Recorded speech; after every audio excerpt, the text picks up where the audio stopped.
ಕೇಂದ್ರ ಸಚಿವ ಕುಮಾರಸ್ವಾಮಿ ಅವರು HRD ಮಿನಿಸ್ಟರ್ ಧರ್ಮೇಂದ್ರ ಪ್ರಧಾನರಿಗೆ ಒಂದು ಪತ್ರ ಬರೆದರು. ಭಗವದ್ಗೀತೆಯ ಬೋಧನೆಗಳನ್ನು ತಿಳಿದುಕೊಳ್ಳುವ ಅವಶ್ಯಕತೆ ಇವತ್ತಿನ ಯುವಕರಿಗೆ ಮಕ್ಕಳಿಗೆ ಇದೆ.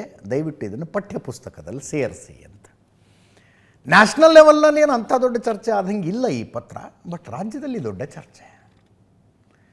ಮುಖ್ಯಮಂತ್ರಿಗಳು ಹೇಳಿದ್ರು ಮನುವಾದ ಇದು ಅಂತ, ಮನುವಾದಿಯಾಗಿಬಿಟ್ಟಿದ್ದಾರೆ ಕುಮಾರಸ್ವಾಮಿ ಅವರು ಅಂತ. HC ಮಹದೇವಪ್ಪನವರು ಹಾಗೆ ಅಂದರು.